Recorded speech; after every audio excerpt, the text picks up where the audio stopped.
우리가 이제 저 영상 정도는 아니지만 그래도 참 인생이 쉽지 않다는 그런 생각을 종종 하게 되죠.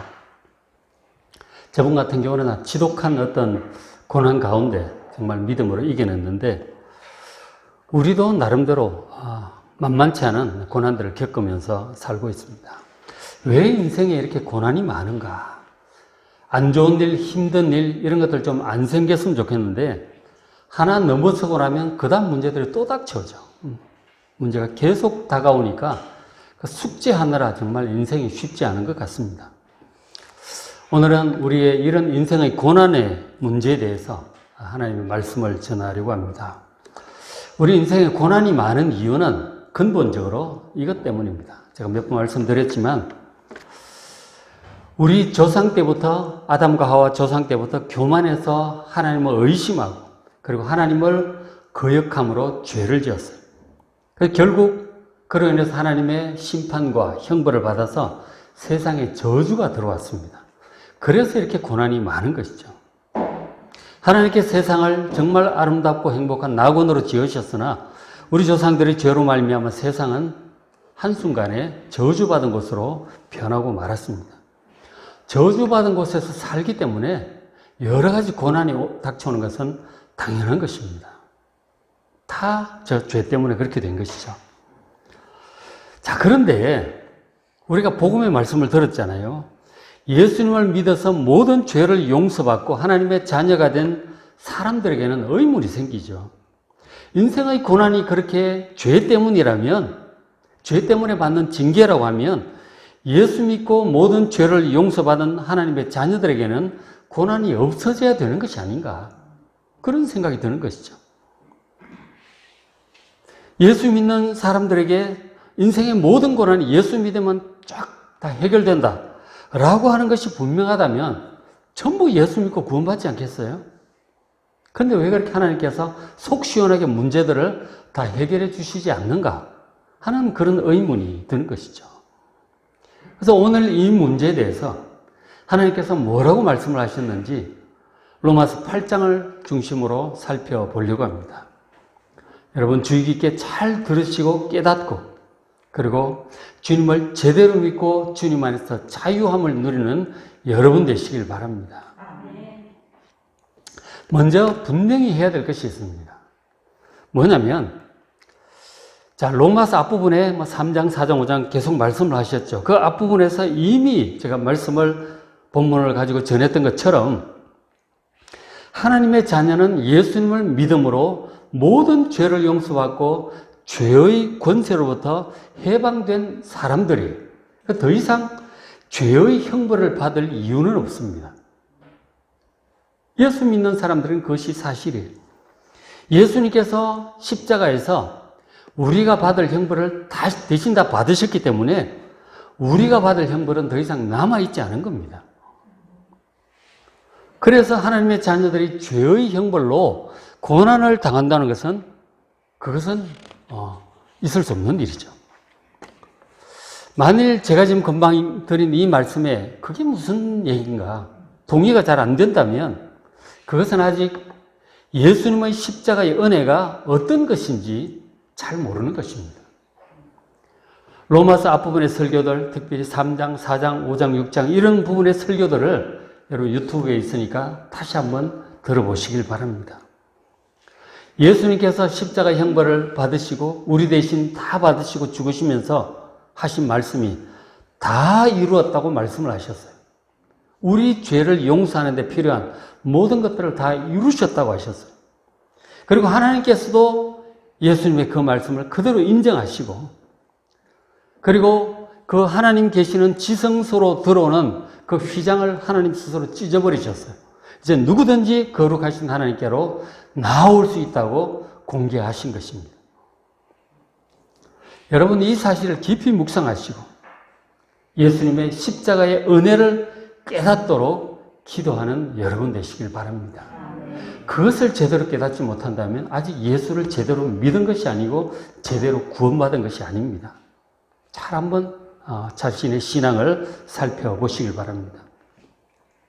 자, 그래서 이제 예수님의 십자가의 은혜를, 구원의 은혜를 인정하게 되었다면 그 결과 하나님의 자녀가 죄의 형벌로 인생의 고난을 받을 이유가 없게 되었다는 것이 사실이에요. 죄의 형벌로 고난을 받는 그런 일은 없습니다. 자, 그러면 왜 하나님께서 이 하나님의 자녀들도 구원받지 않은 사람들과 똑같이 세상의 고난을 그대로 겪게 하시는가 하는 것이죠. 우리도 고난을 다 겪잖아요. 사고가 나면 그 안에 예수 믿고 구원받은 사람도 같이 죽어요. 전쟁이 나면 예수 믿는 사람도 같이 죽습니다. 코로나도 같이 걸리고 실직 당하면 같이 실직도 나오고 그렇게 되는 것이죠. 왜 하나님의 자녀들에게도 똑같이 이런 고난을 당하는가 하는 것이죠. 하나님께서 왜 그렇게 하시는 것일까요? 여기에는 하나님의 분명한 뜻이 있다고 하나님은 말씀하십니다. 자, 보시면 8장 17절에 자녀이면 또한 상속자, 바로 우리 하나님의 자녀가 상속자라고 합니다. 상속자, 하나님의 상속자, 그리스도와 함께한 상속자라고 말씀을 해요. 그래서 우리가 상속자이기 때문에 상속자로서 영광, 우리가 그와 함께 예수님과 함께 영광을 받기 위해서, 상속자로서 영광을 받기 위해서 고난도 함께 받아야 할 것이라고 말씀을 하세요. 저것 때문에 그렇습니다. 그러니까 우리가 하나님의 상속자로서 영광을 누릴 수 있도록 우리를 변화시키고 성장시키는데 필요하기 때문에 우리에게 고난을 허락하시는 것이라고 말씀하시는 겁니다. 우리 인생의 고난이 물론 만만치 않아요. 만만치 않지만 그러나 그 고난들은 장차 우리에게 나타날 영광에 비하면 아무것도 아니라고 말씀하십니다. 18절에 생각하건대 현재의 고난은 장차 우리에게 나타날 영광과 비교도 안 된다 하는 것이죠. 장차 우리에게 나타날 영광이 얼마나 큰지 우리가 살면서 당하는 이런 인생의 크고 작은 고난들은 비교도 안 된다 하는 것이죠. 만약에 고난이 크다고 생각되는 분은 장차 우리에게 나타날 영광이 얼마나 크고 영광스러운지 그걸 잘 모르기 때문에 혹은 믿지 않기 때문에 그런 것이죠. 장차 우리에게 나타날 영광, 그 얼마나 영광스럽고 좋은 것인지 정말 마음이 거기에 다가 있다면 우리가 이 땅에 살면서 당하는 이런 크고 작은 고난들, 이건 아무것도 아니다 하는 것이죠. 결국은 장차 우리에게 나타날 그 영광에 대한 지식과 믿음의 차이에서 이제 그런 반응들이 나오게 되는 것이죠. 자, 그러면 장차 우리에게 나타날 영원한 영광이란 어떤 것일까요? 그것은 바로 앞에 상속자라고 하는 그 말에서 나옵니다. 상속자, 하나님의 상속자, 그리스도와 함께한 상속자로서의 영광이에요. 뭘 상속한다는 겁니까? 하나님의 나라를 상속하는 거예요. 하나님의 나라를 우리가 예수님과 함께 공동 상속해서 주님과 함께 우리에게 맡겨진 부분들을 영원토록 다스리는 그것이 하나님의 상속자로서의 영광인 것입니다. 그것이 구원이에요. 죽어서 그냥 천국 가는 것, 그게 끝이 아니에요. 최종적인 그 구원의 완성된 모습은 하나님의 상속자로서 영원한 하나님 나라 새하늘과 새 땅에서 우리에게 맡겨준 부분을 영원토록 왕으로 다스리며 영광스럽게 살아가는 것, 그것이 하나님의 상속자로서의 영광이고 장차 우리에게 나타날 영광입니다. 그 영광을 우리가 받아 누리는데 필요하기 때문에 고난을 허락하신다고 하는 것이죠. 자, 그렇게 하는데, 자, 그 다음 구절인데 보시면은 이 영광과 관련해서 8장 19절에 지금 8장 19절 피조물이 고대하는 바는 하나님의 아들들이 나타나는 것이라고 말씀해요. 피조물은 동물과 식물들을 얘기하고 있습니다. 모든 동물들, 새들과 물고기들 전부 다, 식물들까지, 꽃들, 나무들 전부 다. 모든 피조물들이 고대하는 게 있는데 뭐냐면 그것은 하나님의 아들들이, 하나님의 자녀들, 영광이 회복된 하나님의 자녀들이 나타나는 거예요. 20절 피조물이 허무한데 굴복하는 것은 자기 뜻이 아니요 오직 굴복하게 하신 하나님으로 말미암음이라고 말씀합니다. 그 피조물이 이렇게 썩어져 가는 것이죠. 죽고 썩어져 가는데 그런 허무한데 그렇게 할 수밖에 없는 것은 하나님께서 그렇게 하라고 하셨기 때문에 21절에 그 바라는 것은 모든 피조물들이 바라는 것은 고대하는 것은 이 피조물들도 썩어짐의 종로로 하는 데서 해방되기를 원하는 겁니다. 죽고 썩어져 가는 우리 사람들처럼 모든 동물, 식물들 전부 죽고 썩어져 갑니다. 이런 데서 해방되기를 원하는 거예요. 이런 데서 해방되어서 하나님의 자녀들의 영광의 자유, 바로 우리 하나님의 자녀들이 그 하나님의 자녀로서 왕으로서 영원토록 살며 다스릴 그 자유에, 영광스러운 자유에 피조물들도 함께 동참하기를 원하고 있는 겁니다. 만물이 새롭게 회복되기를 이 모든 피조물들이 기다리고 있는 것이죠. 이것이 모든 피조물들이 기다리고 있는 겁니다. 우리 조상들이 범죄해서 온 세상의 왕으로 책임을 맡은 우리 조상들이 범죄함으로 인해서 세상에 저주와 사망이 들어왔잖아요. 우리부터 이제 사람부터 많은 고난을 받고 죽게 되니까 사람 그 수하에 있던 모든 동식물들도 함께 썩어져 가고 죽는 겁니다. 그래서 얘들도 전부 빨리 우리 사람부터 회복이 되어야 자기들도 썩어짐의 동료라는 데서 해방될 것이라고 기다리고 있다고 하는 거예요. 저 새로운 세상을, 새하늘과 새 땅을 모든 피조물들도 기다리고 있는 겁니다.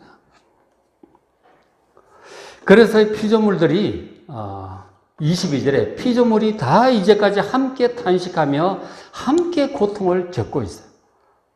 우리만 힘든 게 아니에요. 여러분 내셔널 지오그래픽 이런 데 동물들 세계 보면 정말 피곤합니다. 걔들도. 동물들도 식물 다 먹고 살기 위해서 여참은 잡아먹히는 거예요. 그리고 아무리 맹수들도 보니까 사자고 호랑이고 걔들도 우리 같질 않아요. 우리는 뭐냐면 먹고 사는 문제에 대해서 식량을 쌓아두고 살잖아요. 냉장고에 넣어놓고 뭐 쌓아두고 살잖아요. 마트에 가면 잔뜩 있고. 근데 걔들은 식량을 쌓아둘 수가 없어요. 항상 사냥해서 먹고 살아야 돼요.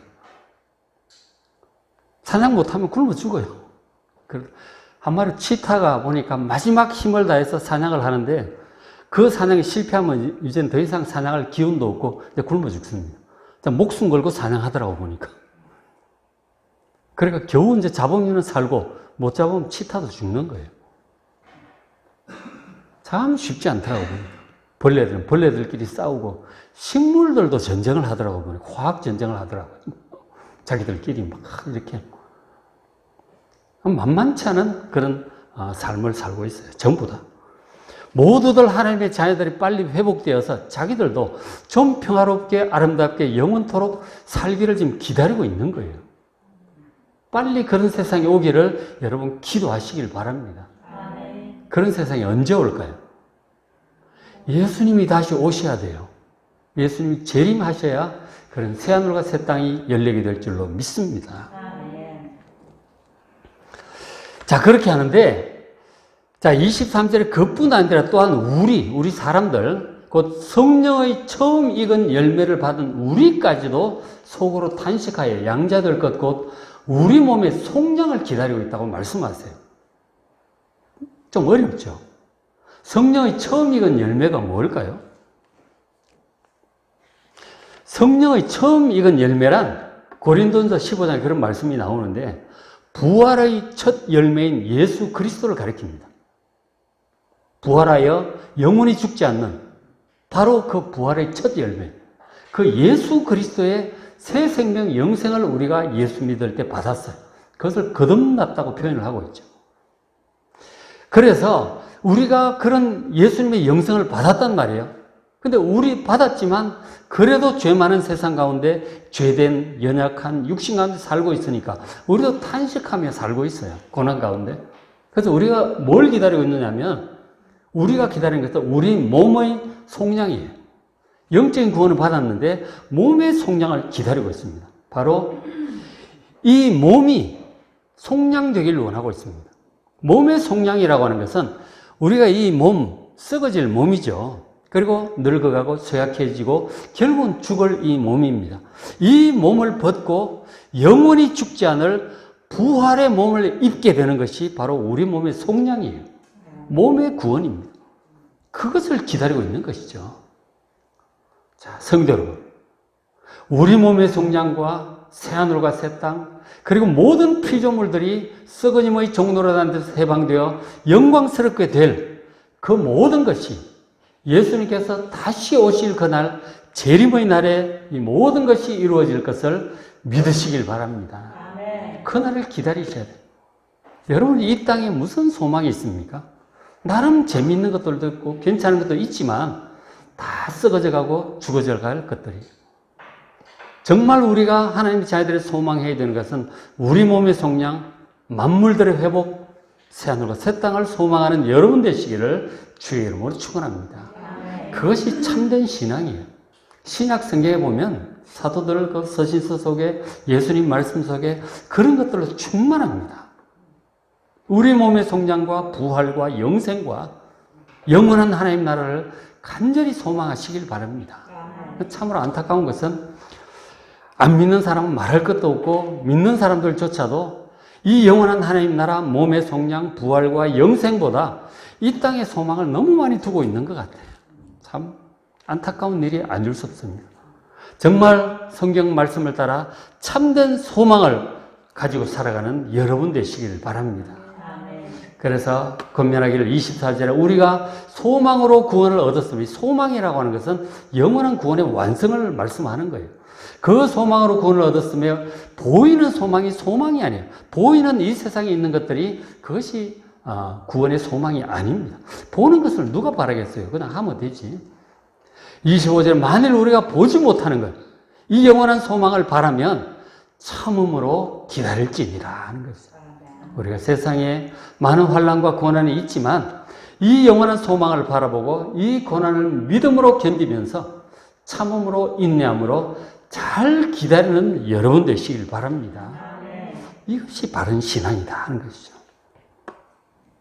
그래서 하나님께서는 그날이 이를 때까지 인생의 고난, 여러 가지 고난을 계속 통과할 수밖에 없는 우리를 위해서 도와주세요. 어떻게 도와주시냐면 이렇게 도와주세요. 26절에 성령을 보내주셔서 도와주십니다. 이와 같이 성령도 우리의 연약함을 도우시나니, 우리가 연약한 거 하나님 성령님 잘 알고 계세요.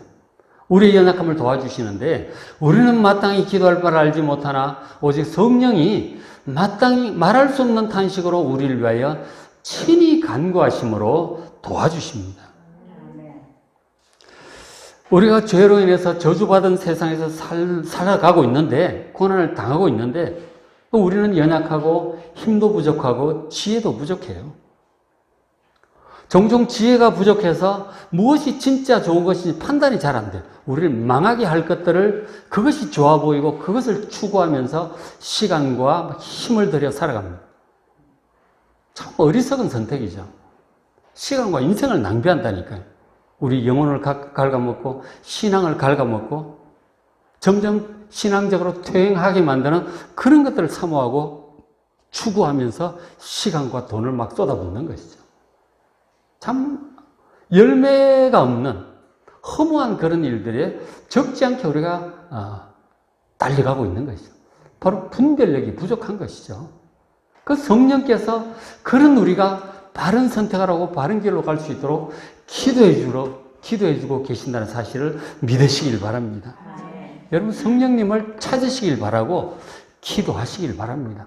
성령님의 음성을 듣지 않고 그냥 혼자 그냥 자기 가고 싶은 대로 가면 하나님께로부터 점점 멀어지는 것입니다. 항상 우리 가운데 와 계셔서 우리를 위해서 기도하시고 말씀하고 계시는 성령님의 세미한 음성에 귀를 기울이시는 여러분 되시길 바랍니다. 그 음성에 귀를 기울이고 가야 우리가 잘못된 판단을 하지 않고 헛수고하지 않고 영원토록 하나님의 나라에서 우리의 소유가 될 금과 은과 보석으로 된 영원한 집을 짓게 될 줄로 믿습니다. 그래야죠. 그죠? 영원한 하나님 나라를 소망하는 사람이라면 마땅히 성령의 음성을 듣고 그렇게 가셔야 하는 것입니다. 늘 우리를 위해서 기도하시는 성령님의 음성에 귀를 기울이시고 순종하며 나아가는 여러분 되시길 바랍니다. 우리는 연약하지만 부족하지만 항상 우리를 둘러싸고 있는 보혜사 성령님의 그 정확한 기도, 확실한 기도, 능력인 기도를 의지하여 성령님과 동행하는 여러분 되시길 바랍니다. 자, 그렇게 함으로써 결국 이제 하나님의 자녀들의 인생은 시간이 흘러갈수록 어떻게 되느냐? 28절처럼 돼요. 하나님을 사랑하는 자, 곧 그의 뜻대로 부르심을 입은 자들, 구원받은 우리 하나님 자녀들에게는 모든 것이 합력하여 선을 이루게 됨을 믿으시기 바랍니다. 모든 좋은 일들과 안 좋은 일들까지 다 포함해서 모든 것이 합력을 해서 선을 이루어가게 될 것입니다. 자, 그러면 하나님께서 우리를 위해서 이루시려는 선이 뭘까요? 좋은 것이죠. 하나님께서 우리를 위해서 뭔가 좋은 것을 지금 열심히 해가고 계세요. 우리에게 일어난 좋은 일들과 안 좋은 일들 다 사용하셔가지고 선을 이루어가고 계세요. 이 선이 뭘까요? 저 선이 뭔지를 잘 아셔야 돼요. 저 선이 뭔지 성경 앞뒤 맥락 살펴보지도 않고 어떤 사람들은 그냥 자기 소원이 이루어질 거라고 그냥 그렇게 생각을 해요. 그게 아니에요. 내가 원하는 것이 나를 망칠 수도 있는데 그것이 선이겠습니까? 그건 악이에요. 진짜 나에게 유익한 것, 영원토록 유익한 것, 참으로 유익한 것, 그게 진짜 선이에요. 그냥 내 소원 이루어지는 게 아니라니까요. 다르게 표현하면 하나님 보시기에 선한 것, 그게 진짜 좋은 거예요. 여러분, 내가 원하는 선한 것보다 하나님께서 원하시는 그 선이 이루어지기를 소원하시길 바랍니다. 그게 진짜 지혜로운 사람이죠. 선이 이루어질 것입니다. 그럼 그 선이 무엇일까요? 바로 그 다음 구절에 있습니다. 성경을 봐야 28절까지만 보고 말면 안 돼요. 29절을 봐야죠. 하나님이 미리 아신 자들을 또한 그 아들의 형상을 본받게 하기 위해서 미리 정하셨다 하는 거죠. 그럼 미리 아신 자들, 택하신 하나님의 백성, 구원받은 우리 하나님 자녀들이죠. 하나님의 자녀들이 그 아들의 형상, 예수님의 형상을 본받게 하는 것이 하나님께서 부르신 이제 중요한 목표예요. 우리 인생의 가장 중요한 목표는 예수님을 닮도록 우리가 변화하고 성장하는 것입니다. 그것이 우리를 향한 최선의 선임을 믿으시길 바랍니다. 저게 돼야 되는 것이죠. 모든 좋은 일들과 안 좋은 고난까지 다 포함해가지고 전부 다 사용하셔가지고 하나님의 전능하신 지혜로 사용하셔서 우리가 시간이 흘러갈수록 점점 예수님의 형상을 본받도록 성장하게 된다고 하는 것이죠. 그 빌립보서나 골로새서 보면은 범사에 그리스도를 닮도록 성장하라고 권면을 하고 있잖아요. 그것이 최선의 선입니다. 그래야 예수님을 닮도록 성장을 해야 우리가 하나님 나라의 새하늘과 새 땅에서 우리도 왕으로 다스리며 살 수가 있는 것이죠. 왕이 뭐 아무나 됩니까? 이 땅의 대통령도 아무나 할 수 있는 게 아니잖아요. 상당한 능력과 식견을 갖춰야 할 수 있는 거예요. 능력 없는 사람은 왕을 못하는 것입니다. 영원토록 왕이 되어야 되는데 왕이 성격이 좀 포악하다든지 그냥 자기 기분 따라 우왕좌왕하는 사람이라든지 다른 사람 말에 귀를 기울일지 모른다든지 인내심이 부족하다든지 그런 사람이 왕 되면 나라가 아주 이상하게 돌아갑니다. 독재로 흘러갈 수도 있고 아주 망조가 날 수도 있는 거예요.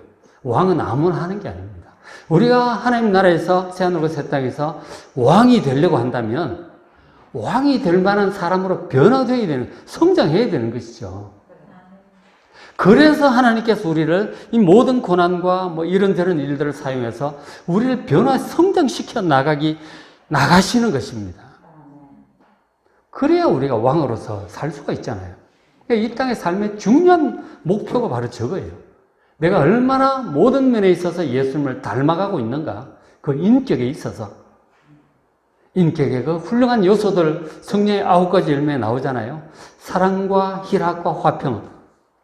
얼마나 사랑하고 얼마나 항상 기뻐하는지, 오래 참음, 자비, 양선, 선량하고 충성, 온유, 절제, 기타 등등 성령 충만, 하나님께 대한 믿음과 순종, 인내심, 온유함, 이런 모든 이 지도력과 지식, 사람들에 대한 섬김, 배려, 이런 것들이 안 되는 사람은 왕이 될 수 없어요. 폭군이 되겠죠. 아니면 나라 말아먹을 아주 어리석은 왕이 되겠죠. 여러분 정말 좋은 왕이 될 수 있도록 영원토록 왕이 되길 원하신다면 진짜 왕되기에 합당한 그런 사람이 될 수 있도록 여러분 노력하시길 바랍니다. 신앙생활 잘 하셔야 돼요. 이 땅 이것만 추구할 것이 아니란 말이죠. 그래서 하나님 나라의 왕이 되길 원한다면 하나님께서 허락하시는 모든 인생의 프로그램 속에서 이 고난을 통해서 우리를 변화시키시고 예수님 닮도록 만들어 가시는 그 모든 일들을 기쁨으로 받아들이시고 믿음으로 순종함에 따라가는 여러분 되시길 바랍니다. 그 소망으로 가는 것이죠. 자, 그런데 이제 우리가 이런 소망을 가지고 살잖아요. 이런 소망을 가지고 살아가는데 종종 우리를 낙심시키는 것들이 있어요. 바로 그것이 우리가 연약하거나 혹은 능력 부족, 실수로 뭔가 일을 잘못할 때가 있는 것이죠. 남들에게 피해를 줄 때가 있습니다. 그런 일이 있을 때 사람들의 비난을 우리가 받게 돼요. 스스로도 자책하게 됩니다. 내가 이것밖에 안 되나? 스스로 자책하고 그 사탄도 우리를 정죄합니다. 마음이 편치 않아. 우리가 늘 100% 온전하게 사람들 다 인정받고 칭찬받도록 다 잘하면 좋겠죠. 다 잘할 수는 없는 거죠. 영 못 고치는 것들이 있어요. 주변 사람들한테 잔소리 들으면서도 영 못 고치는 것들이 사람마다 다 있어요. 저도 마찬가지입니다. 잘하는 건 잘하지만 못하는 건 영 못하는 거죠. 그 사람들이 내가 잘못하는 것에 대해서 자꾸 비난하고 뭐라고 그러고 원망도 하고 막 이런저런 얘기들 하죠. 우리도 하잖아요. 남들한테. 남도 우리한테 해요. 이게 이제 참 서로 찌르고 찔리는 거죠. 괴로운 것이죠. 이런 것들이 우리를 참 낙심하게 하고 다운시켜요. 내가 이것밖에 안 돼. 어떤 때는 치명적으로 당하면 아주 주저앉는 수가 있어요. 영 낙심이 돼가지고 못 일어나는 수가 있죠. 우울증에다가 이런 것들이 올 수 있는 것이죠. 사람, 우울증까지는 안 가더라도 이런 이제 내가 잘못하는 것 때문에 내가 실망하고 비난 듣고 이러다 보면은 영 이제 막 맥을 못 치는 거죠, 사람이. 자, 그런 것들에 대해서 우리가 잘못해서 하나님의 형벌을 받는 건 아니에요. 우리가 다 필요해서 성장시키느라 능력을 증진시키고 분별력을 증진시키고 인내심을 키우시고 온유하게 만드시고 그러시느라 이런저런 일들을 허락하시는데 그런 과정 속에 사람들의 비난과 정죄를 이제 받게 된다 하는 것이죠. 그것에 대해서도 말씀해 주고 계십니다. 33절에 누가 능히 하나님의 택하신 자들을 고발하리요. 우리가 잘못한 것에 대해서는 이런저런 얘기들을 하죠. 누가 뭐 이건 잘못했고 저건 서로서로 그러잖아요. 저건 좀 고쳐야 되는데 말이야. 도대체 사람이 왜 저러냐. 그러고 서로서로 그런 얘기를 하죠. 근데 하나님께서 택하신 자들을 여러분 고발하지 마시기 바랍니다. 비난하지 마시기 바랍니다. 주님께서도 그러셨잖아요. 비난을 받지 아니하려거든 비난하지 말라고 그러셨어요. 그래서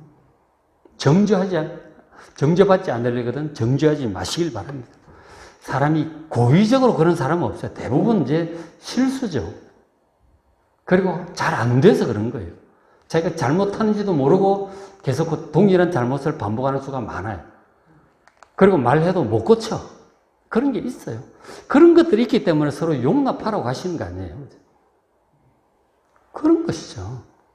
그래서 누가 능히 하나님의 택한 자 성도들을 여러분 비난하고 정죄하지 마시길 바랍니다. 그러려니 하고 사람이 그럴 수도 있자고 넘어가요. 나도 잘못하는 거 많잖아요. 서로 마찬가지니까. 그죠? 그래서 누가 능히 하나님 택한 자를 고발하리요. 의롭다 하시면 하나님이 괜찮다 그러시는데 누가 정죄하느냐 하는 것이죠. 죽으실 뿐 아니라 다시 살아나시는 이는 그리스도 예수시니 그는 하나님 우편에 계신 자요 우리를 위하여 간구하시는 자시니라. 예수님께서 십자가에 죽으신 것은 우리가 받을 형벌을 대신 받으려고 그렇게 죽으신 거죠. 그래서 우리가 형벌 받지 않도록 하셨어요. 그리고 예수님께 다시 3일 만에 살아나셨잖아요. 그리고 지금까지 그 2000년 전인데 지금까지 예수님 하나님 우편에 살아계세요. 그리고 영원히 죽지 않으실 겁니다. 그 예수님께서 다시 오실 때 우리를 다시 살려주실 것을 믿으시기 바랍니다. 우리도 부활하여 예수님처럼 부활의 몸을 입고 영원토록 죽지 않을 것입니다. 그것이 부활과 영생입니다. 그리고 지금 예수님은 하나님 우편에 계시는데, 부활 승천하셔서 우편에 계시는데 우리를 위하여 간구하고 계세요. 요한 1세는 대언하신다는 말씀을 하는데, 우리가 뭔가를 잘못하고 그랬을 때 정죄를 하죠, 사탄이. 사람들도 정죄를 하고 그러겠죠. 근데 그것에 대해서 예수님께서 대언하시고 간구하세요. 아버지, 내가 저 사람을 위해서 내가 형벌을 대신 받았습니다. 용서해 주시옵소서. 그리고 사탄을 향해서도 물러가라. 내가 형벌 다 받았다. 끝났다. 사탄도 우리를 정죄할 수 없어요. 그러니 여러분 스스로 너무 정죄하지 마시고 다른 형제 자매들 정죄하지 마시기 바랍니다. 허물을 있는 그대로 용납하시고 용서하시고 받아들이시기 바랍니다. 그리고 사랑하시기 바랍니다. 억지로 뜯어 고치려고 그러지 말고요. 다만 우리 입장에서 뭔가 잘못했을 때는 가능하면 고치는 게 좋아요. 그리고 피해를 줬으면 사과도 하고요. 피해를 줬으면 피해 보상도 하고 고치려고 노력하십시오. 그러나 다른 사람을 향해서 그렇게 정죄하고 비난을 하지 마십시오. 스스로에게만 하시기 바랍니다. 그래서 설교를 하면 어떤 분들은 설교를 듣고 그것을 자기에게 적용을 해야 되는데 남한테 자꾸 적용을 하더라고. 자기한테 적용을 안 하고. 그러시면 안 됩니다. 남한테 적용하지 마시고 자기한테 적용을 해야 되는 거예요. 그죠? 자기한테는 엄격하고 남한테는 관대한 여러분 되시길 바랍니다. 사람은 다 실수해요. 다 부족한 점이 있고 잘 못하는 것이 있습니다. 그거는 원래 그렇게 태어난 사람이기 때문에 안 고쳐져요. 그냥 용납하시고 사랑하시길 바랍니다. 정죄에 당하지 마시고 정죄하지도 마시기 바랍니다. 그렇게 합니다. 그래서 이제 또 말씀하시기를 35절에 누가 우리를 그리스도의 사랑에서 끊으리요? 이 우리를 위해서 십자가에 죽으신 그 그리스도의 사랑에서 우리를 끊을 게 없어요. 세상에 살면서 당하는 어떤 고난이라도 환난이든지 뭐 곤고함이든지 박해든지 기근이든지 적신 뭐 빨갛게 꼈다는 얘기죠. 뭐 위험이나 칼 이런 것들이 당할지라도 뭐 실제로 당하다가 죽기도 하죠. 1세기 뭐 초대교회 그리스도인들 많이 십자가에 못 박혀 죽기도 하고 사자한테 물려 죽기도 하고 그렇게 했어요. 그래도 그들은 하나님의 구원을 바라보고 또 이것을 통해서 천국으로 불러주시나 보다 기꺼이 순교를 받아들여 찬송하며 받아들인 것이죠. 그런 것들이 그리스도의 사랑에서 우리를 끊지 못합니다. 37절에 이 모든 일에 우리를 사랑하시는 이로 말미암아 하나님으로 말미암아 우리가 넉넉히 이기느니라. 믿음으로 다 감사함으로 이기는 여러분 되시길 바랍니다. 39절 다른 어떤 피조물이라도 어떤 사람이든 동물이든 어떤 거든지 우리 주 그리스도 예수 안에 있는 하나님의 사랑에서 결단코 끊을 수 없다는 사실을 믿으시길 바랍니다. 삼위 하나님의 도우심으로 넉넉히 이길 수 있습니다. 죽음도 두려워할 필요가 없다는 것이죠. 자, 말씀을 마무리합니다. 예수님의 은혜로 모든 죄를 용서받고 죄의 권세로부터 해방된 하나님의 자녀들도 종종 고난을 당합니다. 그러나 하나님의 자녀들에게 일어나는 고난은 결코 죄의 형벌이 아닙니다. 그것은 우리가 예수님의 형상을 닮아가도록 변화 성장시키기 위해서 하나님 아버지께서 사용하시는 훈련 조교예요. 조교 말을 잘 들어야 돼요. 조교 없이는 훈련이 안 됩니다. 군대 안 갔다 오신 분들은 잘 모르죠. 조교들이 참 우리를 괴롭힙니다. 그렇지만 그것은 우리로 하여금 전쟁터에서 죽지 않게 하려고 능력 있는 병사로 만들기 위해서 조교가 우리를 괴롭히는 거예요. 그 모든 일들을 철저히 계획하시고 진행하시는 하나님 아버지의 능력과 지혜와 사랑을 믿으시고 모든 일들, 우리에게 일어난 크고 작은 모든 일들을 감사함으로 받아들이시기 바랍니다. 그리고 우리 구원의 완성에 대한 확실한 소망으로 이 모든 일들을 잘 견디고 극복해 나가시길 바랍니다. 한 구절만 마지막 더 봅니다. 로마서 5장 3절 앞부분에 우리가 그래서 환난 중에도 즐거워한다고 이미 얘기한 거죠. 환난 중에도 즐거워할 수 있는 것은 이 모든 이유 때문이죠. 환난이 우리로 하여금 인내를 낳고 인내는 연단이 이 소망을 하나님의 아들의 형상을 닮아가고 영원한 그 구원을 이루어 가기 때문에 이 환난을 즐거워하는 거예요. 그렇죠?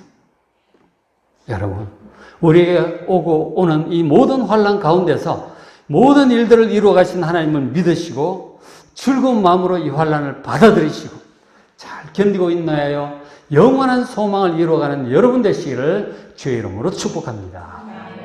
기도하겠습니다.